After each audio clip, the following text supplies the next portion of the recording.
Hinduism is classified as a polytheistic religion, though it does have a unified monotheistic concept. Hindus believe in a supreme being that has unlimited forms. The deities of Hinduism represent the many roles altogether forming an absolute entity, just different aspects. Hindus have their own form of a trinity, composed of the main three, Brahma, Vishnu, and Shiva, which represent creation, preservation, and destruction. Hinduism is represented on every continent in the world, spread mostly through migration. One of these places was Bali, Indonesia, where Javanese Hindus escaped to the island in the 16th century. As a result, there is now Balinese Hinduism, which intertwines with Buddhism and indigenous religion. Ramayana is one of the great epic poems of Hindu scripture.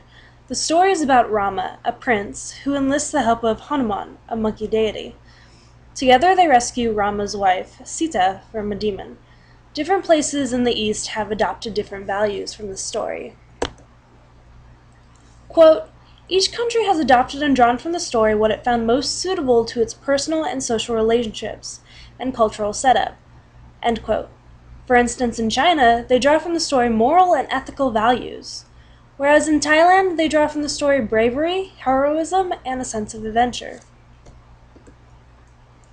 There are different stories of who Hanuman is. One thing that is clear is that in modern Hinduism, he's not just a minor deity. He is a complex religious character. He's described as messenger, servant, deity, general, commander, and even a god. What is interesting is that these conflicting views only seem to enhance Hanuman. There are different ways to understand and value him. According to the article, Monkey in the Middle, quote, "Hanuman is viewed as awake, alert, and as a responsive deity who gives results. Sons, wealth, relief from worldly affliction, as well as mental peace and spiritual experiences," end quote. He is different things in different temples, which has contributed to his popularity. Hanuman's popularity has expanded in modern times.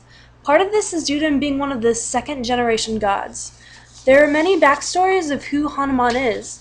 One of them is that he is a son or a portion of Shiva.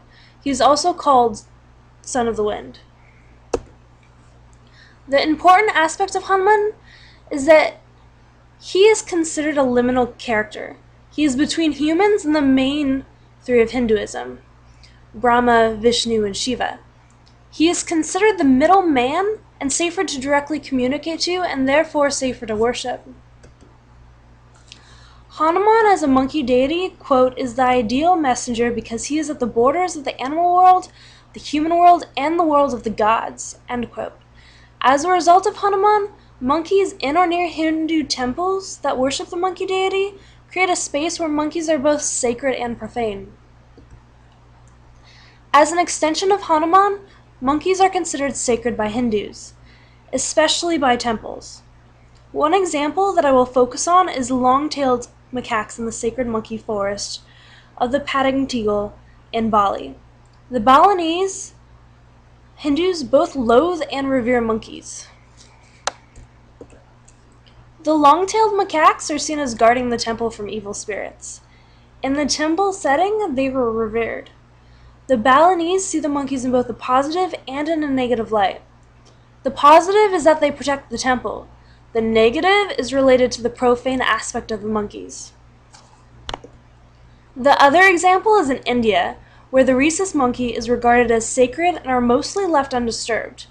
These two examples are also an example of primate commensalism, meaning there is a mutual advantage between human and non-human primates. In Bali, Indonesia, at the sacred forest, macaques and humans coexist. They have a mutually beneficial relationship.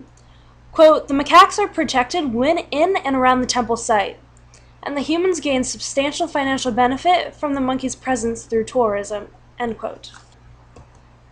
The Ramayana is used for conservation of the monkey forest. The management also pulls from the Hindu tree Hita Purana, which tries to balance the harmonious nature between God, people, and the environment. The purpose of the forest is to strengthen the religion and to conserve the forest. Quote, Interviews with various villagers surrounding the sacred monkey forest showed that they felt that saving the monkeys helped to save their culture, and that the forest served as a valuable religious function. End quote. The forest and the temples are seen as essential to contact with the spiritual world. Deities look after the community. We have gone through some of the sacred aspects of the monkeys through association with Hanuman. Monkeys also exist in the world of mundane individual concerns. They exist in the profane. Quote, monkeys are sometimes disgusting and stupid to the Balinese, but they are also smart, loyal, and brave. End quote. In Bali, near the riverine areas, the long-tailed macaques have a reputation as pests, as they will sometimes raid gardens and crops. In India, as the rhesus monkey population grows, they are also seen as a nuisance and as pests, for the same reason. In the temple setting of monkey and human coexistence, there are pros and cons seen with people and the environment. Other than being mutually beneficial, it also aids in research and conservation efforts. A con, other than the crop raiding, is that aggression rates in the monkeys can increase. This occurs when tourists feed the monkeys. Monkeys will show aggression toward each other to obtain the food, or when tourists tease the monkey. The aggression is generally found to be provoked. Monkeys can exist in the sacred and the profane, as a result of the Hindu deity Hanuman. There are significant pros and cons to this coexistence.